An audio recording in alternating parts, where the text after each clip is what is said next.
Queremos saudar a amada igreja, irmãos e irmãs, com a graça e a paz de Cristo Jesus, o Senhor.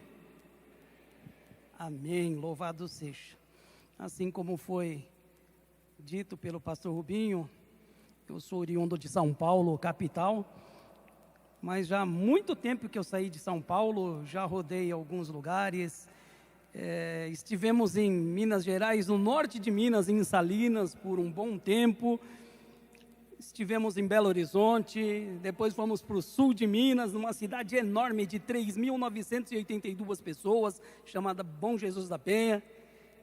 Fomos para o Rio de Janeiro, onde ficamos 8 anos em Volta Redonda, e de Volta Redonda, aqui estamos em Fátima do Sul.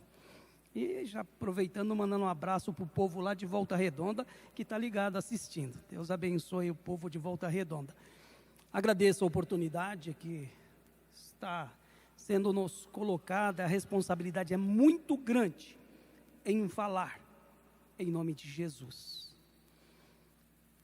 O tema é magnífico, é sensacional para esta noite, né? Novos tempos, novos rumos. E hoje está fechando esse tema. Já falaram 2 meses, aí eu pensei assim, falaram 2 meses, não sobrou nada para eu falar. Mas a palavra do Senhor é viva e é eficaz. E eu tenho certeza que o Senhor sempre tem algo a nos falar. Convido você a abrir a sua Bíblia em Hebreus, livro de Hebreus, capítulo 12, versículos 1 e 2. A palavra do Senhor nos diz: portanto, também nós, uma vez que estamos rodeados por tão grande nuvem de testemunhas, livremo-nos de tudo o que nos atrapalha e do pecado que nos envolve, e corramos com perseverança a corrida que nos é proposta, tendo os olhos fitos em Jesus, autor e consumador da nossa fé. Ele, pela alegria que lhe fora proposta, suportou a cruz, desprezando a vergonha, e assentou-se à direita do trono de Deus. Oremos. Pai, neste momento, usa-me, ó Pai, como profeta da Tua palavra, e que esta palavra esteja firme para nos trazer aquilo que o Senhor quer. Abençoa-nos imensamente, em nome de Jesus. Amém. Novos tempos, novos rumos, mas já estamos aí entrando no mês de março, final de fevereiro, começo de março, e o pessoal ainda está dando orientações para iniciar o ano. Interessante, né?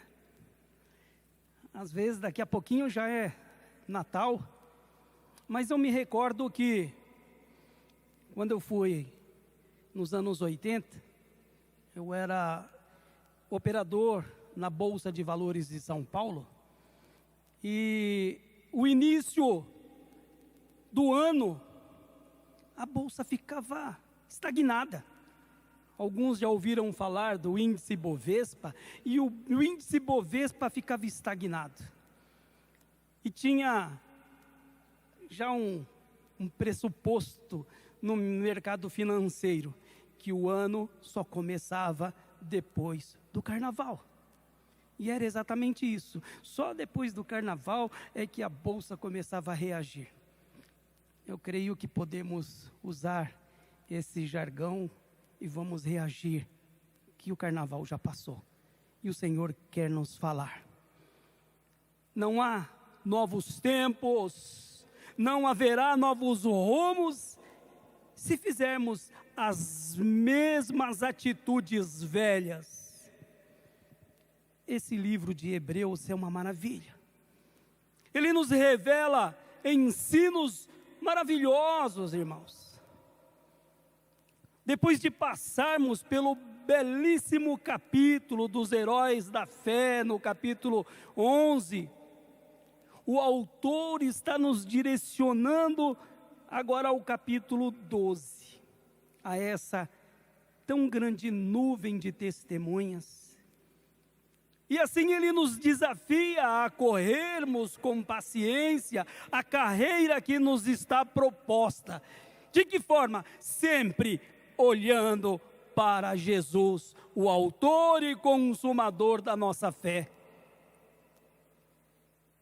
A verdade é que a indústria tecnológica está sempre em desenvolvimento, principalmente nas últimas décadas. É difícil apontar um setor do mercado que não tenha sido amplamente influenciado pelo surgimento das novas tecnologias. E a igreja também está inserida nessas mudanças. Nós estamos usando algumas tecnologias, olha aqui, ó, que maravilha, olha tantas tecnologias, o microfone, o som. Vejam só, são tantas invenções, as quais têm atraído os nossos olhares para um mundo diferente. Mas no meio de tantas invenções, aquelas que têm desviado os nossos olhares daquilo que é essencial. Quem diria que um simples aparelho, olha aqui na minha mão, ó, todo mundo tem um aí, né? Um simples aparelho, um celular, iria nos conectar com o mundo. Muita gente conectada nesse momento. Ao mesmo tempo que estamos conectados com o mundo, estamos desconectados com as pessoas que estão próximas de nós. Vocês já perceberam na sua casa? Às vezes tem um em um lado, outro no outro, tudo no celular. Acho que já mandaram até mensagem de dentro de casa. É assim.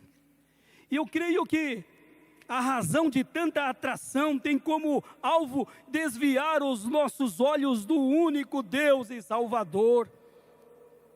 É a miopia espiritual que está sendo generalizada.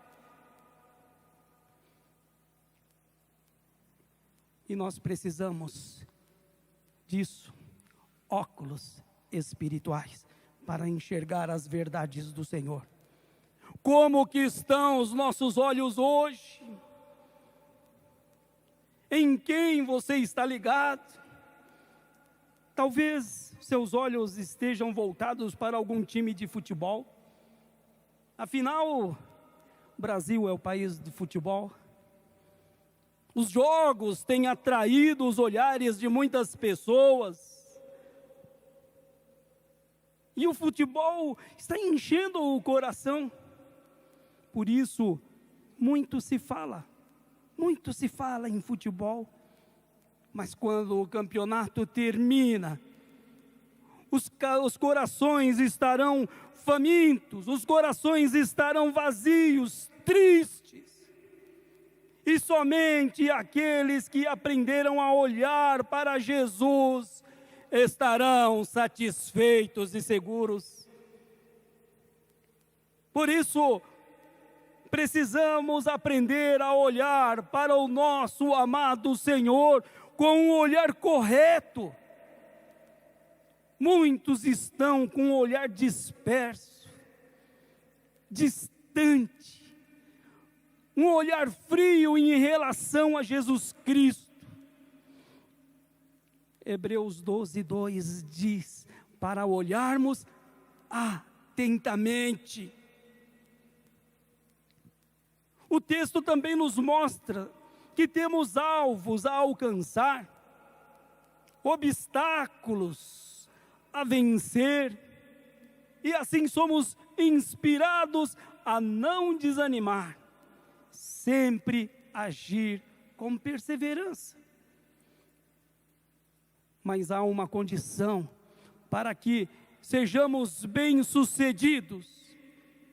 E o texto diz: sempre olhar para Cristo. A expressão olhando firmemente para o autor e consumador da fé deve ser compreendida como a atitude que nos leva a tirar a nossa visão da tribulação, tirar a nossa visão do pecado e fixá-la em Cristo Jesus. Como então poderemos e saberemos o que fazer? O texto já nos indica que devemos olhar firmemente para Jesus.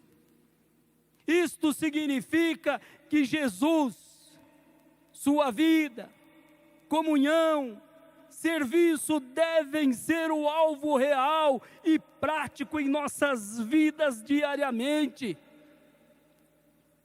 Não só através de oração, não só através do louvor, não só através da leitura da palavra, não só através do serviço a Deus, mas uma vida íntegra que busca sinceramente a comunhão com Jesus em espírito.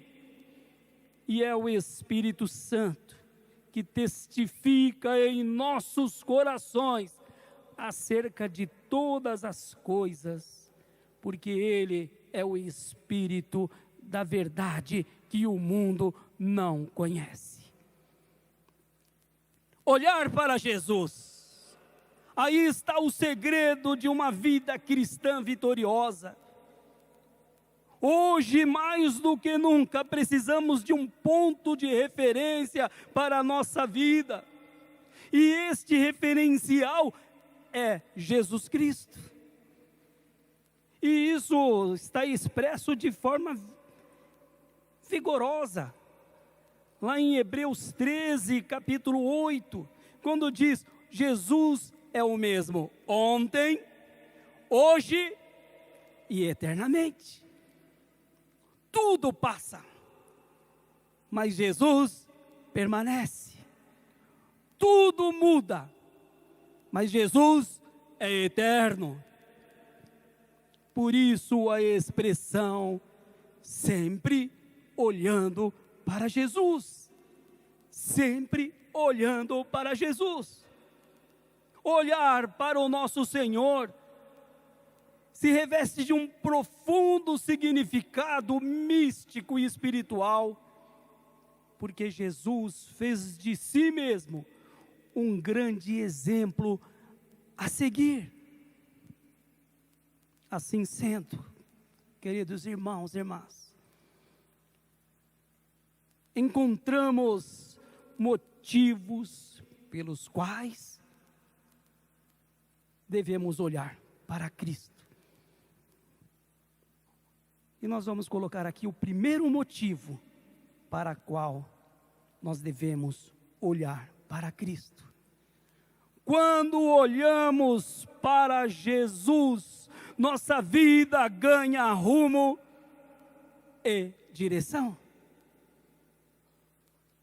Quantas vidas sem rumo, quantas vidas sem direção, literalmente vidas perdidas. São vidas que não têm ponto de referência, e por isso não sabem onde estão e onde vão. Jesus se oferece como referência para essas pessoas, quando diz a respeito de si mesmo. Ele diz: eu sou o caminho. Ele diz: eu sou a verdade. Eu sou a vida, diz o Senhor. Eu sou o pão do céu.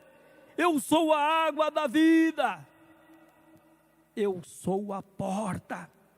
Jesus diz: eu sou o bom pastor. Eu sou a ressurreição. Todas essas expressões que nos mostram mostram rumo, mostram direção, mostram sentido, mostram significado. Em todos os lugares nós encontramos uma seta que diz para lá, para cá. Sempre tem uma seta indicando saída, entrada, algum lugar que devemos alcançar. E Jesus não é só uma seta em que devemos seguir. Jesus é mais que isso. Nós podemos ser setas. Às vezes eu estou mostrando um caminho, alguém está mostrando, vocês estão mostrando. Mas a seta verdadeira tem que saber mostrar onde é o verdadeiro caminho, onde é a estrada. Jesus é o caminho a qual nós devemos seguir. Jesus é a estrada por onde devemos andar. É a vida que nós devemos andar e ter. É por isso que nós olhamos para Ele. É por isso que nós acreditamos que Ele é o sentido, que Ele é a direção da nossa vida. Não sei dizer em que caminho você se encontra, para qual estrada você está indo, mas a verdade é que você deve parar sempre, rever os passos da sua vida. O grande problema é que muitas vezes alguns insistem em andar nos atalhos da vida, andar nas rotas mais fáceis da vida, e aí acabam por perder a direção, acabam por perder o sentido do caminhar. Você pode repetir comigo? Quando eu olho para Jesus,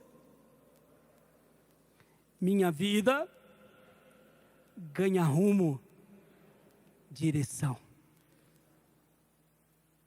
O segundo motivo, nós vamos colocar aí.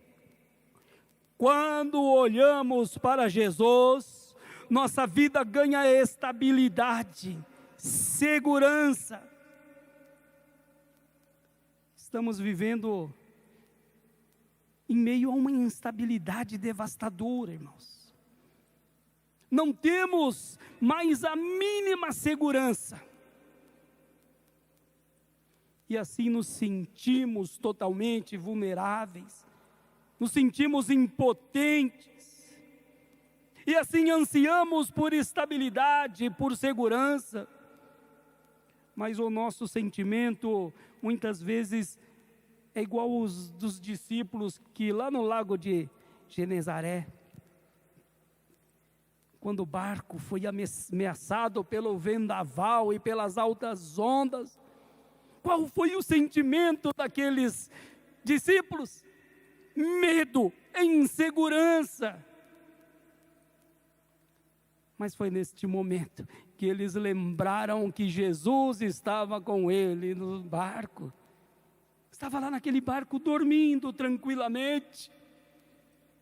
Eles, desesperados, acordaram ao Senhor. E o Senhor os repreendeu, mas repreendeu o vento e as ondas. E no mesmo instante, devolveu segurança, devolveu a tranquilidade àqueles discípulos. Jesus é esta presença que nos traz tranquilidade. Mesmo quando somos ameaçados pelas tempestades da vida. Saibam que na nossa vida sempre haverá tempestades. Mas creio que as maiores tempestades não são as tempestades externas, mas as tempestades interiores que trabalham no nosso coração, na nossa mente. Por isso, Não podemos estar sozinhos, sem Jesus, sem companheiros de caminhada. A nossa fé sempre será provada. E é assim que amadurecemos, é assim que crescemos na vida espiritual.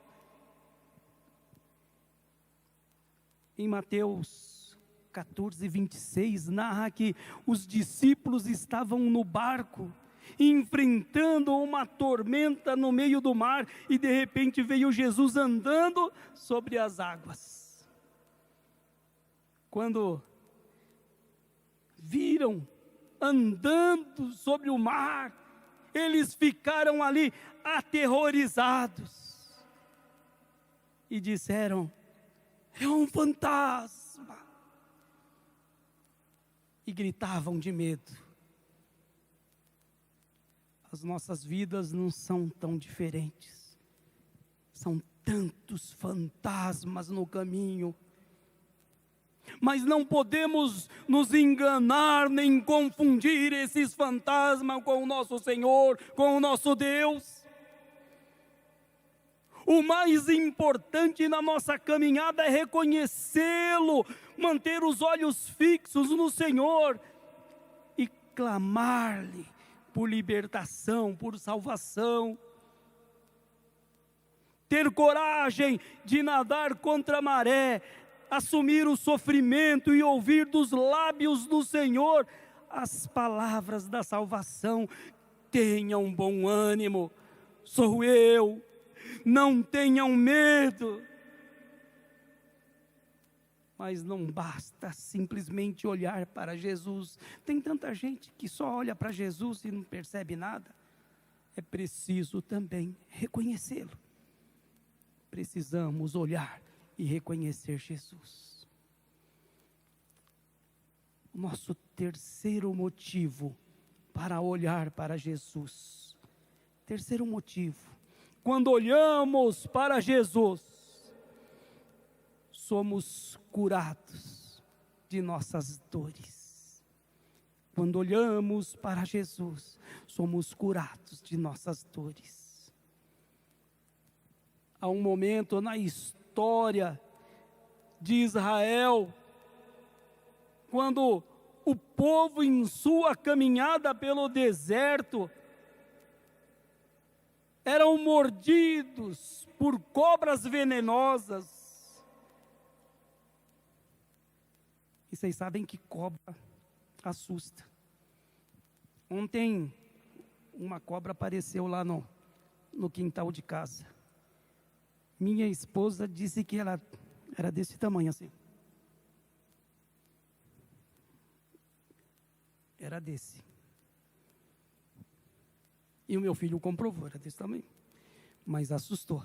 Ela ficou desesperada. Quase que eu tive que chamar o bombeiro. Assim eram aquelas cobras. Mas eram grandes, venenosas. Deus mandou que Moisés cravasse uma haste no meio do arraial, com uma serpente no centro. E todos que olhassem para aquela haste com a serpente seriam curados. Não precisamos olhar mais para a serpente, para a haste, porque Cristo na cruz do Calvário transformou-se no símbolo de cura, de redenção, de salvação. Na cruz ele esmagou para sempre a cabeça da serpente que nos feria o calcanhar. Portanto, daí nos vem a sua salvação, e salvação para sempre. Não podemos ficar esperando somente cura física espetacular. Não fique esperando que Jesus apenas tirar uma dor de cabeça, porque dor de cabeça é um sintoma apenas de males que estão dentro de nós. Precisamos permitir que Jesus nos purifique de todo o mal, ou seja, renove a nossa alma.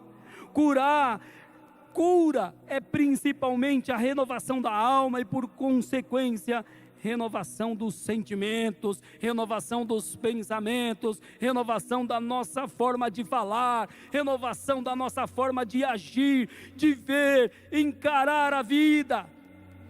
E por isso é necessário cura todos os dias. Então, você quer ser curado?